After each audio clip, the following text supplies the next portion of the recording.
A lot of jobs in Uganda come from the agriculture sector. Agriculture is an economic background for Uganda, whereby the majority, 80% of the population depend on agriculture.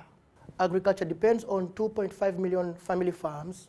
Therefore, the smallholder farmers are critical in food production in Uganda. They lack access to finance, access to credit, access to agricultural information services.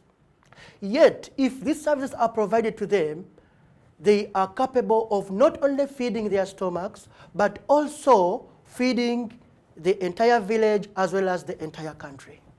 There isn't a lot of urban agriculture that I'm aware of in many Ugandan cities. In the city core, there is a lot of peri-urban. So as you start to go away from the center of Kampala, for instance, on the bits that are on the very edge, you have more peri-urban agriculture to the point where you can't always tell that you're in a city, but technically it's still within the city boundaries. So you've got different agricultural practices depending on how much access you have to land. If you're in a peri-urban area, you can grow a lot of your own food. In Zimbabwe and Sub-Saharan Africa as a whole, I mean, there's a huge population of people under the age of 30. It's part of the culture to grow up and leave the rural areas and go to the cities and sort of build a life there. I mean, men generally leave the rural areas in Zimbabwe to work in the cities, leaving their wives and children on the land and sort of visit once or twice a year and send money home. I think it is quite gendered in a way, in that women stay in the rural areas and men go to the cities to make money.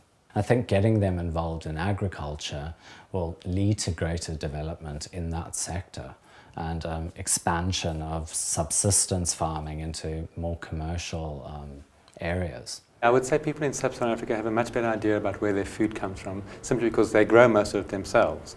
And if they're not growing it, then their neighbour is, and they're getting it from their neighbour. Either they're buying it, or they're buying it in a small town marketplace. And more exceptionally, they're buying it in a supermarket, because supermarkets, the big multiples, are slowly working their way around Africa. But on the whole, I would say yes, rural Africans have a much better understanding of where their food comes from than a typical European.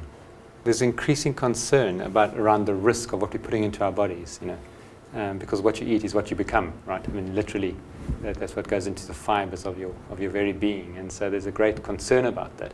But we have entrusted that concern to other institutions, so institutions of looking out for our biosafety, so making sure that the food we eat is actually safe to consume.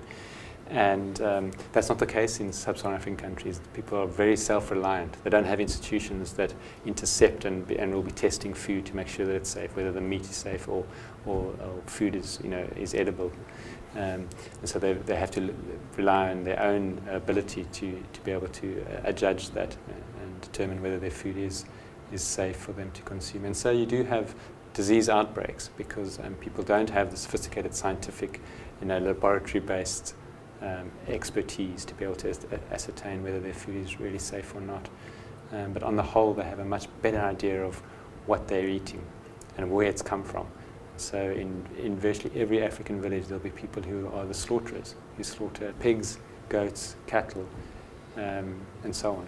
And they're extremely knowledgeable about the state of the animal. They will have observed, while they're busy slaughtering animals, they'll be looking for signals and signs of ill health, and be able to dissect the animal in a certain way to be able to eliminate those parts of the animal that they regard as in bad condition or potentially dangerous to human health. And they're using a very different register of disease and understanding of health than the sort of Western biomedical model and the more laboratory-based, putting things under the microscope, trying to understand the disease profiles that we do in a European context.